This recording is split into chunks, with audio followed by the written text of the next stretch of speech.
बेटी आ गई तुम? नहीं माँ, अभी रास्ते में ही हूँ। तू भी ना, बस हमेशा हंसी मजाक करते रहती है। अब तू बड़ी हो गई है। अब तो किसी बात को सीरियस लिया कर। कल को अपने ससुराल जाएगी तो क्या ऐसे ही करेगी वहां पे? क्या माँ, तुम भी शुरू हो जाती हो। अभी नहीं जाना मुझे कोई ससुराल वसुराल। तेरे मामा जी ने तेरे लिए एक बहुत ही अच्छा रिश्ता बताया है, तो मैंने और तेरे पापा ने कल उसे घर पर बुला लिया है।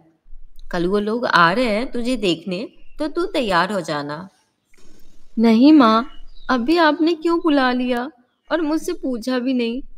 माँ, मुझे अभी शादी नहीं करनी, मुझे अभी पढ़ाई करनी है और मुझे जॉब भी तो करना है। पढ़ाई वढ़ाई तो तू शादी के बाद भी कर सकती है। तू मेरी अच्छी बेटी है ना। मुझे पता है तू शादी के लिए जरूर मान जाएगी। लड़का बहुत अच्छा है और उसकी जॉब भी है। लेकिन माँ, आपको मुझसे एक बार पूछना तो चाहिए था। मैं जानती थी बेटा कि तू जरूर मान जाएगी।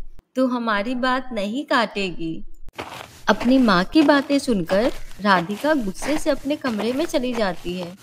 फिर अगले दिन लड़के वाले आते हैं। अरे बहन जी, अब बिटिया को तो बुलाइए। हाँ हाँ बहन जी, अभी बुलाती हूँ। बहन जी, आपकी लड़की तो बहुत सुंदर है। जी, वो तो मैंने कल ही बता दिया था।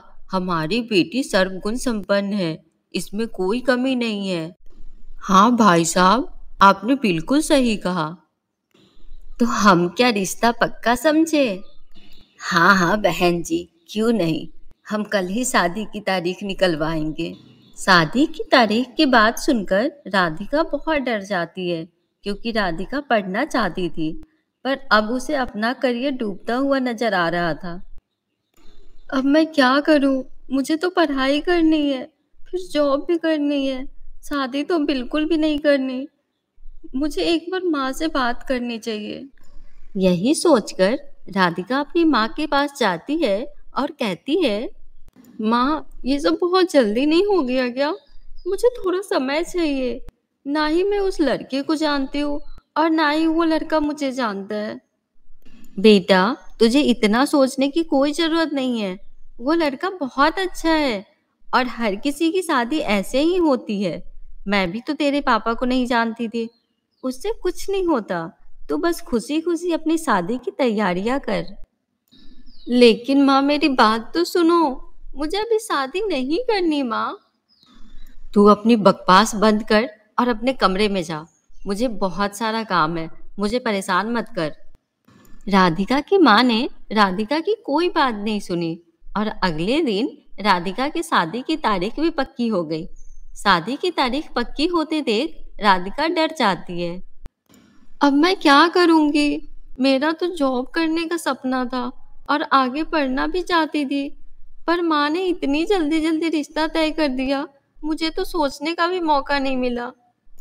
इधर राधिका की माँ उसे बताती है कि अगले महीने में शादी की डेट फाइनल हो गई है। क्या? अगले महीने? माँ, इतनी जल्दी? बेटा, अगले महीने का ही मुहूर्त है। आज सबने मिलकर ये तारीख निकाली है। अब तो मेरी रानी बेटी हमारा घर छोड़कर अपने घर जाने वाली है। तो माँ, मत भेजो ना मुझे किसी और के घर। अपने घर में ही रहने दो ना। ऐसा नहीं होता बेटा।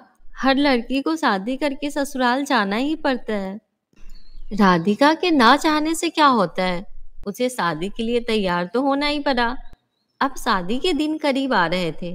धीरे धीरे शादी की तैयारियां भी शुरू हो गई थी। सभी लोग शादी की तैयारियों में बहुत व्यस्त थे। एक दिन लड़के की माँ राधिका के घर आई और घर आकर उसकी माँ से बोली, अरे बहन जी, मैं कह रही थी कि राधिका के लिए लहंगा तो लिया है ना आपने? लहंगा? लेकिन बहन जी, वो तो आपके यहाँ से आएगा ना। नहीं नहीं, हमने लहंगा नहीं लिया है। आप ही ले लेना उसके लिए। लेकिन हमारी शॉपिंग तो पूरी हो चुकी है और अब तो शादी में भी ज्यादा दिन नहीं बचे हैं। आपने पहले बताया होता तो हम खरीद लेते।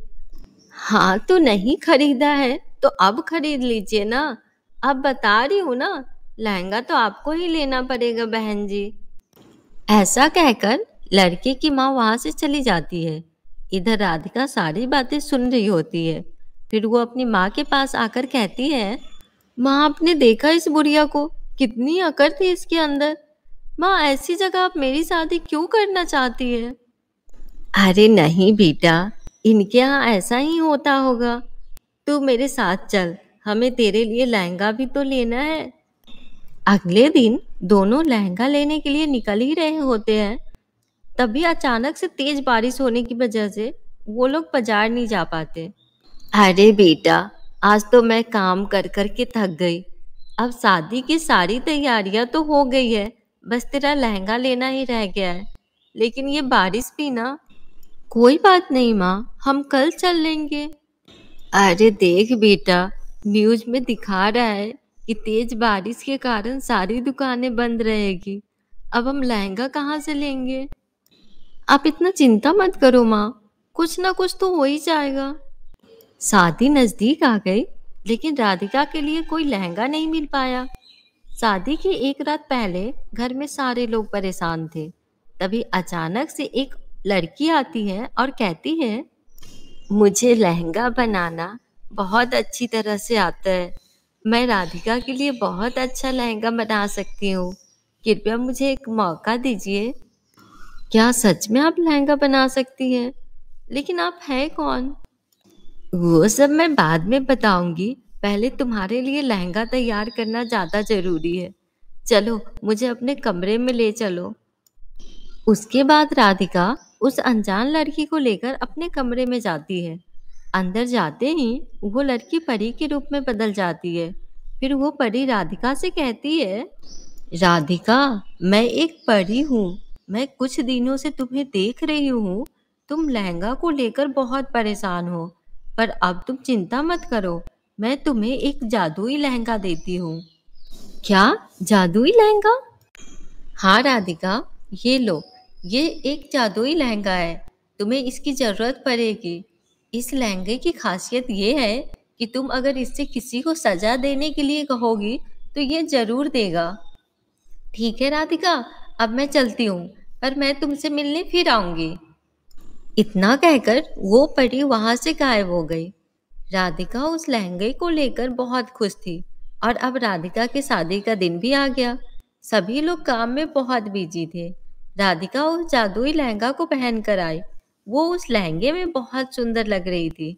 लेकिन तभी अचानक लड़के के पिता ने राधिका के पापा को साइड में बुलाया और उनसे कहा, देखिए भाई साहब, हम ये शादी नहीं कर सकते।